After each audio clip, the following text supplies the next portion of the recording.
BPSC में आपका पूछा हुआ प्रश्न है और बीपीएससी टीचर में ट्राई 1, ट्राई 2 और ट्राई 3 यह तीनों में आपका क्वेश्चन जो पूछा गया था वह घटना चक्र से ही आपका प्रश्न बहुत से अधिक मिलता जुलता क्वेश्चन पूछा गया था और जिसमें एनसीईआरटी और एससीईआरटी बुक आपको कंप्लीट होना चाहिए और प्लस में इसी का जो कॉम्बिनेशन मिलता है, जो भी इससे आपका क्वेश्चन निकलता है वह घटना चक्र या बीपीएससी में जितने भी आपका क्वेश्चन जो बीपीएससी यूपीएससी ये सब पीसीएस में पूछा गया है उन्हीं सभी का निचोड़ यहाँ पे आपका घटना चक्र में मिल जाएगा। और आपको जितने भी आपका साइंस का क्वेश्चन है वह घटना चक्र का आपका मेरा प्लेयर लिस्ट में 100 वीडियो होगा, वहाँ पे आप देख सकते हैं। तो सबसे पहला जो क्वेश्चन है कि हाइड्रोजन को जलने से क्या बनेगा।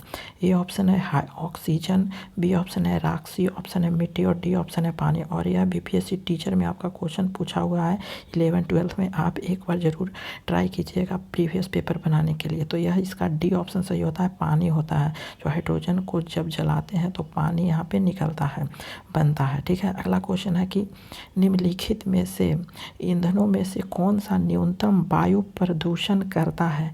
ए ऑप्शन है मिट्टी का तेल, बी ऑप्शन है हाइड्रोजन, सी ऑप्शन है कोयला और डी ऑप्शन है डीजल। तो न्यूनतम वायु प्रदूषण करेगा वह हमारा बी ऑप्शन है हाइड्रोजन करता है। अगला क्वेश्चन है कि भारी जल एक प्रकार का, ऑप्शन आपका है शीतल है, बी ऑप्शन है मंदक है, सी ऑप्शन है अयस्क और डी ऑप्शन है ईंधन है। और यह भी बीपीएससी टीचर में आपका क्वेश्चन पूछा हुआ है। तो इसका ए और बी दोनों ऑप्शन में शीतलक भी है और बी ऑप्शन है मीन्स मंदक दोनों होता है। भारी जल एक प्रकार का मंदक भी है और शीतलक भी है। अगला क्वेश्चन है कि भारी जल का रासायनिक सूत्र क्या होता है। भारी जल का रासायनिक सूत्र क्या होता है।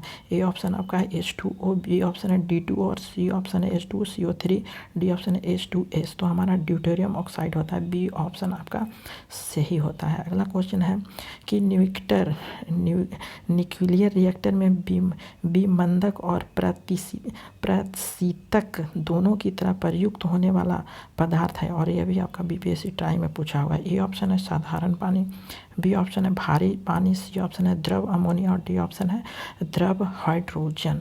तो हमारा इसका ए और बी दोनों सही है। साधारण पानी भी होता है और भारी जल भी होता है। अगला क्वेश्चन है गुरु जल क्या है। गुरु जल क्या है। ए ऑप्शन है oxygen plus heavy hydrogen, B option है hydrogen plus oxygen, C option है हाइड्रोजन प्लस नवजात ऑक्सीजन, डी ऑप्शन है heavy hydrogen plus heavy oxygen. तो गुरु जो जल है वह हमारा ए ऑप्शन सही होता है, ऑक्सीजन होता है और हैवी हाइड्रोजन होता है। ये ऑप्शन आपका सही है। अगला है कि भारी जल वह पानी होता है और यह बीपीएससी टीचर में आपका पूछा हुआ है 11-12 में। ए ऑप्शन है जिसका तापमान 4 डिग्री सेल्सियस पर स्थिर रहता है, बी ऑप्शन है जिसमें कैल्शियम और पोटेशियम के अविलीय लवण होते हैं, सी ऑप्शन है जिसमें हाइड्रोजन का स्थान आइसोटॉप ले लेता है, डी ऑप्शन है इसमें ऑक्सीजन का स्थान उसका आइसोटॉप ले लेता है। तो यह हमारा जो ऑप्शन है वह सी ऑप्शन सही होता है, जिसमें हाइड्रोजन का स्थान आइसोटॉप ले लेता है। अगला क्वेश्चन है कि हैवी वाटर क्या होता है।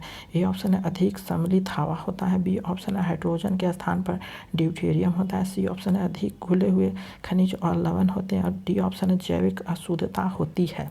तो इसका हमारा बी ऑप्शन सही होता है, हाइड्रोजन के स्थान पर ड्यूटेरियम होता है। अगला क्वेश्चन है कि निम्नलिखित में से किसने भारी पानी की खोज की है। भारी पानी की खोज की है। ए ऑप्शन है हेनरिक हर्ट्ज, बी ऑप्शन है H.C. उरे, सी ऑप्शन है जी मैंडल, डी ऑप्शन है जोसेफ प्रिस्ले। तो हमारा बी ऑप्शन सही होता है, H.C. उरे ने यह खोज किए हैं भारी जल का। अगला है कि भारी पानी का अनुभार होता है। ए ऑप्शन है 18, बी ऑप्शन है 20, सी ऑप्शन है 36 और डी ऑप्शन है 54। तो इसका हमारा बी ऑप्शन सही होता है, 20 आपका होता है भारी जल मीन्स भारी पानी का अनुभार। अगला है कि पानी की कठोरता के लिए निम्नलिखित में से कौन सा उत्तरदायी होती है। और यह बीपीएससी टीचर 1-5 में पूछा है। ए ऑप्शन है कैल्शियम और मैग्नीशियम के क्लोराइड व सल्फेट, बी ऑप्शन है कैल्शियम का बाइकार्बोनेट, सी ऑप्शन है मैग्नीशियम का बाइकार्बोनेट, डी ऑप्शन है सल्फर व पोटेशियम के क्लोराइड। तो इसका हमारा ए ऑप्शन सही होता है, कैल्शियम मैग्नीशियम के क्लोराइड व सल्फेट के कारण होता है। अगला है कि जल के लिए पीएच मान होता है। जल का पीएच मान कितना होता है। ए ऑप्शन है लगभग 0, बी ऑप्शन है लगभग 7, सी ऑप्शन है 5 या 5 से कम, डी ऑप्शन है 8.5 या या उससे अधिक। तो जल जो होता है वो उदासीन होता है, उदासीन आपका 7 के ही यहाँ पे आसपास रहता है। तो इसका बी ऑप्शन सही होता है लगभग 7। अगला है कि पानी का पीएच मान होता है जो ए ऑप्शन है 4, बी ऑप्शन है 7, सी ऑप्शन है 12, डी ऑप्शन है 18, ई ऑप्शन है उपयुक्त में से कोई नहीं, उपयुक्त में से एक से अधिक। तो बी ऑप्शन सही होता है, वह उदासीन होता है, उसका पानी का मान पीएच मान होता है 7 होता है। अगला है कि पानी का शुद्धतम रूप क्या है। ए ऑप्शन है आपका नल का पानी, बी ऑप्शन है समुद्र जल, सी ऑप्शन है वर्षा का पानी, डी ऑप्शन है आश्वित जल। तो इसका हमारा सी ऑप्शन सही होता है, जो पानी के शुद्धता का रूप होता है वर्षा का पानी होता है। अगला है कि पानी आयनिक लवण का सुविलायक है क्योंकि। ए ऑप्शन है उसका गलनांक उच्च है, बी ऑप्शन है उसका द्विध्रुव आघूर्णन अधिक है, सी ऑप्शन है उसकी विशिष्ट ऊष्मा अधिक है, डी ऑप्शन है उसका कोई रंग नहीं होता है। तो पानी अनायक लवण का सुविलायक जो है वह हमारा बी ऑप्शन सही होता है, उसका द्विध्रुव आघूर्ण अधिक रहता है। अगला क्वेश्चन है कि जब किसी अन्य द्रव की अपेक्षा अधिक पदार्थ को घोल सकते हैं क्योंकि। इस ए ऑप्शन है इसकी प्रवृत्ति द्विध्रुवीय है, बी ऑप्शन है यह ऊष्मा का सुचालक है, सी ऑप्शन इसकी विशिष्ट ऊष्मा का मान उच्च होता है, डी ऑप्शन है हाइड्रोजन का एक ऑक्साइड है। तो इसका ए ऑप्शन सही होता है, इसकी प्रकृति द्विध्रुवीय होता है। अगला है कि अशुद्ध जल से बड़ी मात्रा में पेयजल तैयार किया जाता है।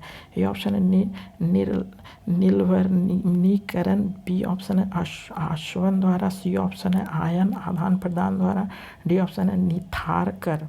तो इसका हमारा ए ऑप्शन सही होता है, निर्लवणीकरण होता है, ए ऑप्शन आपका सही होता है। अगला है कि निम्नलिखित में से कौन सी गैस पीने के पानी को शुद्ध करने के लिए प्रयोग में लाई जाती है, और यह आपका बीपीएससी टीचर में पूछा हुआ है। ए ऑप्शन है हीलियम, बी ऑप्शन है क्लोरीन, सी ऑप्शन फ्लोरीन और डी ऑप्शन है कार्बन डाइऑक्साइड। तो बी ऑप्शन सही है, क्लोरीन का प्रयोग किया जाता है पानी को शुद्ध करने के लिए। अगला क्वेश्चन है कि समुद्र जल को शुद्ध जल में किस प्रकार द्वारा बदला जा सकता है, यह भी आपका बीपीएससी टीचर में पूछा हुआ है। ए ऑप्शन है प्रस्वदेन, बी ऑप्शन है उत्फ्लुवन, सी ऑप्शन है विद्युत पृथक्करण, डी ऑप्शन है उत्क्रम पराशरण। तो इसका डी ऑप्शन सही हो, तो उत्क्रम पराशरण मीन्स आपका रिवर्स ऑस्मोसिस होता है, जो छनन विधि के द्वारा यह विशिष्ट पदार्थ को यहाँ पे जल से शुद्ध किया जाता है। अगला है कि खारे पानी को शुद्ध पानी में परिवर्तन करने की प्रक्रिया को कहते हैं, क्या कहते हैं। ए ऑप्शन है प्रस्वेदन, बी ऑप्शन है प्रफुल्लन, सी ऑप्शन है विद्युत पृथक्करण और डी ऑप्शन है उत्क्रम पराशरण। तो इसका डी ऑप्शन सही उत्क्रम पराशरण होता है, और यह भी आपका बीपीएससी टीचर में पूछा हुआ। अगला है कि फिटकिरी गंधेले पानी को किस प्रक्रिया द्वारा स्वच्छ किया जाता है। ए ऑप्शन अवशोषण, बी ऑप्शन है अधिशोषण, सी ऑप्शन है स्कंदन और डी ऑप्शन है अपोहन। तो इसका हमारा सी ऑप्शन सही होता है, स्कंदन के द्वारा यहाँ पे फिटकिरी गंदे पानी को स्वच्छ किया जाता है। अगला क्वेश्चन है कि, और यह आपका बीपीएससी टीचर ट्राई में आपका पूछा गया है कि वनस्पति तेल से वनस्पति घी बनने में प्रयुक्त होने वाली गैस है। ए ऑप्शन है हाइड्रोजन, बी ऑप्शन है oxygen, C option nitrogen, D option है कार्बन डाइऑक्साइड, ई ऑप्शन है उपयुक्त में कोई नहीं, उपयुक्त में से एक से अधिक। तो हमारा ए ऑप्शन से हाइड्रोजन होता है। अगला क्वेश्चन है कि वनस्पति तेल के हाइड्रोजनीकरण में निम्नलिखित में से किस उत्प्रेरक का उपयोग किया जाता है, और यह भी आपका बीपीएससी टीचर में 11th-12th में पूछा गया। ए ऑप्शन है जस्ता, बी ऑप्शन है प्लेटिनियम, सी ऑप्शन है निकेल और डी ऑप्शन है लौह। तो उत्प्रेरक के काम करने के लिए उपयोग किया जाता है, तो इसका सी ऑप्शन सही होता है, निकेल के द्वारा किया जाता है। तो thank you for watching this video.